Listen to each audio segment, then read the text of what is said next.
to start investing in 2026.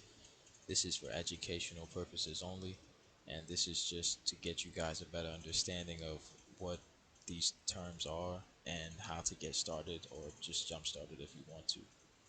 Um, don't buy into any of these that I'm telling you. Again, this is just to give you guys an understanding.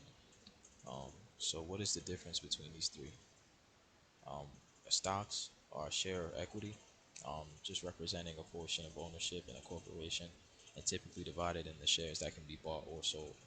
Long-term growth, dividend income, protection against inflation, and portfolio liquidity. So that cash movement in that portfolio. So this is a great way to start off as well.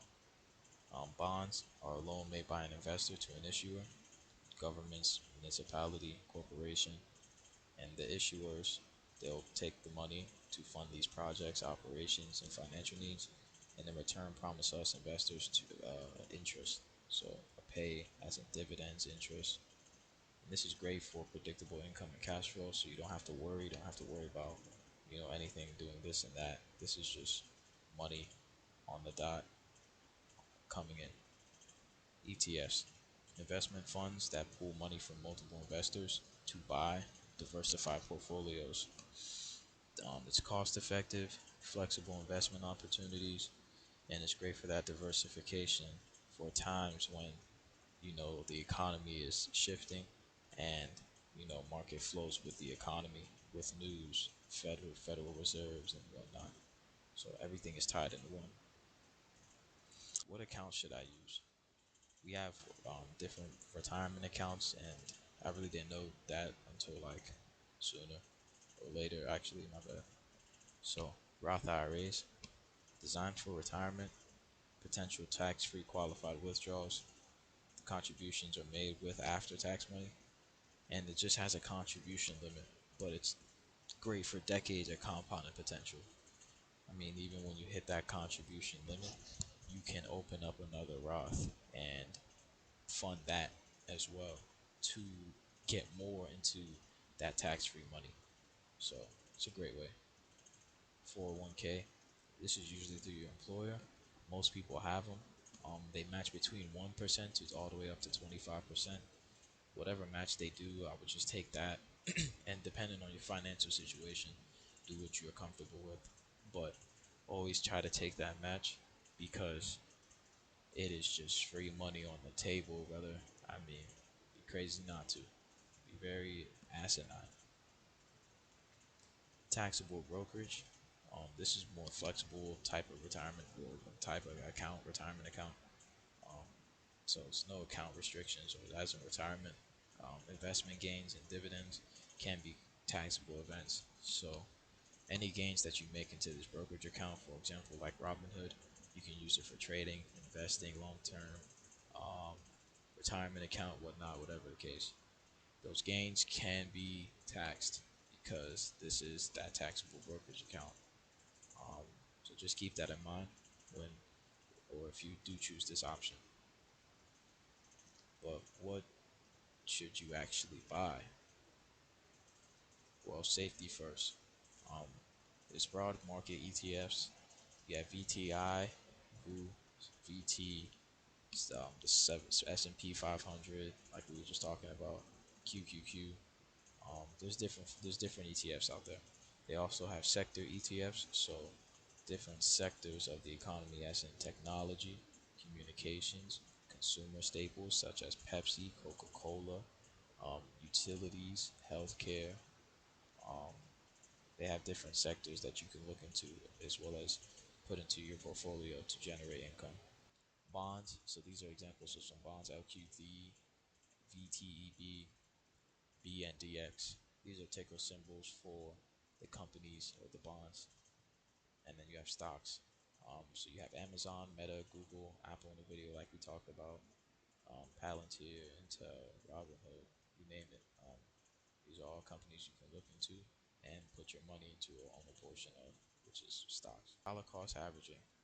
This is very important because instead of trying to predict price, you can put in a certain amount, whatever amount that you're comfortable with. Depends on what you want to do. but you want to build that consistent habit weekly or monthly. I recommend, so you can get that wheel rolling, and you can get into the habit of just putting money into it and just kind of forgetting about it.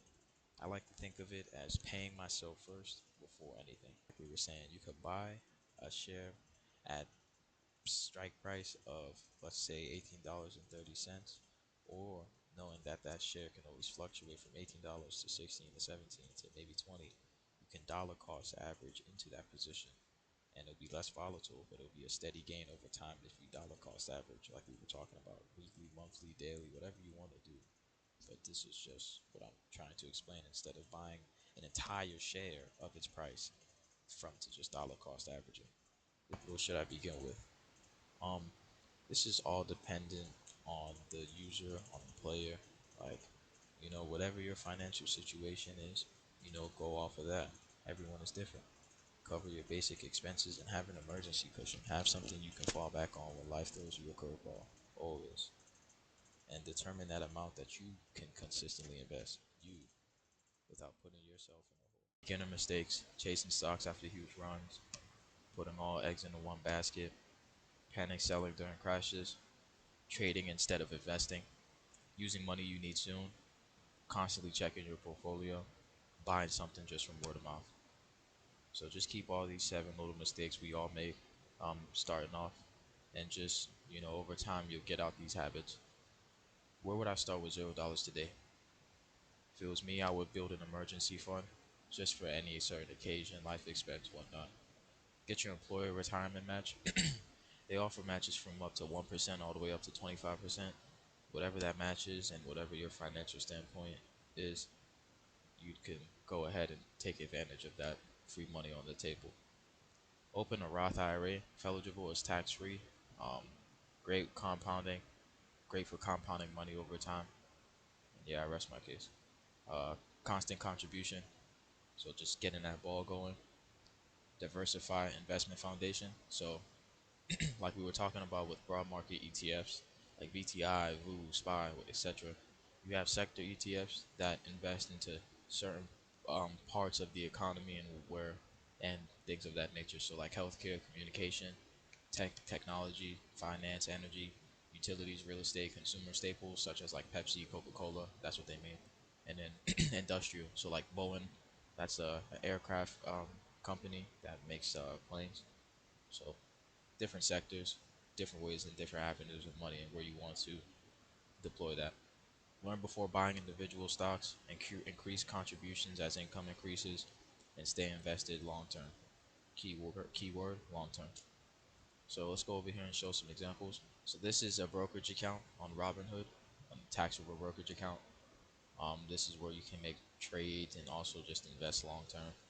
They have retirement for Roth IRAs. I believe they're doing a match as well, so this is great for beginners to get started and just get basically free money on top of the money you're putting in. The max is like 7,300 here. It goes up over the years, but you want to try and max it out within that year. So we have SoFi pulled up here, and we see that it's trading for $18.30 a share. So what that's telling us is, okay, I can buy partnership of this company for $18.30 a share. But we know that price can go down and price can go up. So, you know, some people might buy an entire share right out, or some people would be like, I think price, I don't know where price might go, and I want to ease into the position. Come to dollars and dollar cost average. You can put as low as $1 and invest over time into that position as it rises in price. And yes, sometimes it might get lower, but that's even more of a better opportunity to buy as price goes higher. So instead of dollar cost averaging, it's a less volatile, but still great gains exponentially. And shares is just more volatile, and you're buying a basically a whole partnership of that. Dollar cost averaging is like half of that whole partnership, if that makes sense. Hope you guys enjoyed. Hope you guys learned something. And if you have any questions, just let me know in the comment section, man. Hopefully you could drop a like if, like, again, you learned something, sub up, whatever the case may be. And yeah, man, it's your boy MJT signing out, bro. Peace. Got that